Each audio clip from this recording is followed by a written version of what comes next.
Welcome to the Walter Gropius Master Artist Gallery Walk. I'm Kathleen Kneafsey, Huntington Museum of Art's Artist in Residence, and we are honored to feature the work of our Walter Gropius Master Artists, Linda Christensen, Justin D'Onofrio, Naomi, Christensen, and Michael Hunt and Naomi Douglas of Bandana Pottery. First, we're going to start with Chris Guston. We're really thrilled to have one of Chris's cloud jars here. We had one when his work came for the Art Stream retrospective, and so this one is fantastic as well. It's made out of stoneware, and the glaze is really just accentuating and flowing all over the form, which is a combination of the glaze itself and its firing in the wood kiln. And so it really just shows a lot of flowing, a lot of movement, and it really accentuates all the curves of these fantastic cloud jars. So next we're going to come over here and we're going to check out his Dimpled Bowls.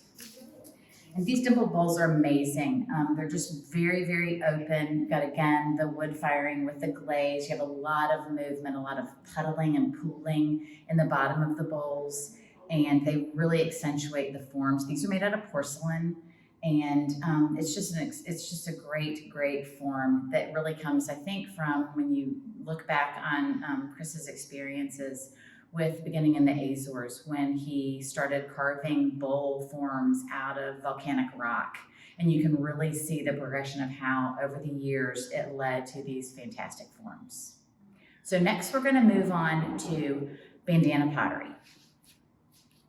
Now we have the work of Bandana Pottery. It's Michael Hunt and Naomi Douglas, and they make their work out of local clay that they dig up, process, and go through all of the steps to make it into a useful clay that they can form all of their pieces out of. And so it's really evident. You can really tell the clay and its makeup when you look at their forms. They fire in a wood kiln, and this particular piece, it's a rectangular bottle. You see a lot of the Hakami slip work on the bottle, which is when you take like a straw brush, kind of like almost like a broom, and you brush the slip up. And it's a lovely accent to the firing process with the wood firing and their local clay. So over here we have a lot of examples of their work. We have all of their fantastic unomis. So you do see, again, a lot of the slip work. We have some glaze accents on these forms as well. And these are just fantastic throwing pieces. We have a lovely rectangular 5-section tray. And this is actually formed from a solid piece of clay that they then carve out. So you have a lot of elements of throwing on the wheel as well as hand building when you look at their pieces.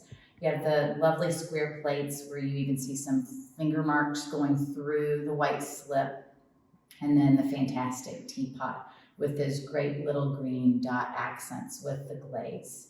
And so all of their forms, they collaborate, they work on every single aspect. So there's not one just doing one thing and one doing another. They really both all, make the forms, decorate the forms. And so involvement is throughout the entire process done by both of them. So next we're going to move on to Justin D'Onofrio. Justin D'Onofrio creates forms out of stained porcelain. And they're really amazing because the clay body actually changes. It's a different color. So on each form, you'll have a different color. So this particular jar is a yellow jar. It has a lovely blue glaze on it. And you'll see the fantastic striations that are found in a lot of Justin's forms. It's just very reminiscent of like the earth. Justin's a rock climber. And so it's just really it's really interesting how what he does both in the studio and both in his life kind of come together, on the forms that he makes. So we're gonna go over here and check out these pieces. These works by Justin, again, you'll see the colored clay, but on this little guy right here, we have actually red stoneware. And so these are all stained porcelain. You have the big black covered jar, the long oval tray, and then you have the 2 vases. But this guy right here is red stoneware. So it's a little bit different than the others. You still have the color of the clay body coming through, but it has a little bit of a different feel than the others. Again, you have the striations with all the different layers. It kind of, resembles the strata of rock and the strata of the earth. And it's amazing. Love the whole feeling of the surface of the clay and how reminiscent it is of the earth. So on the two gradient vases, you have all of the colors going from dark to light, light to dark, and as a pair, they just really stand out. So next we're going to move on to Tsunami. Tsunami Mommy's work features historical references as well as references to her family background. So in these forms, these are centerpieces. You can see not only references in the shapes of the pieces, but then in also their surfaces. How she deals with pattern, color, with the stencils that she uses to put these different textures and patterns on her works. And Tsunami uses two different clay bodies, a buff and a dark stoneware. She also uses black slip and white slip and transitions from either a gloss glaze to a matte glaze. So we're very fortunate here to have examples of both clay bodies and both ways that she deals with her forms. So we're going to go over and look at her jar. In Tsunami's jar, we see a fantastic representation of her laser cut stencils. And you can see where she has both almost the negative space and then the positive space where she's using both color and the outline of the stencil to really create a lovely field on the surface of her jar. You see all the different slips coming through, the colors. It's just a fantastic full-bodied pot where it really can accentuate her work with stencils, the color, the pattern, and the form. So next we're going to move to Linda Christensen. Linda Christensen's an artist that we have wanted to have here at the museum as a Gropius artist for many, many years. And so we're thrilled to finally have her work here with us.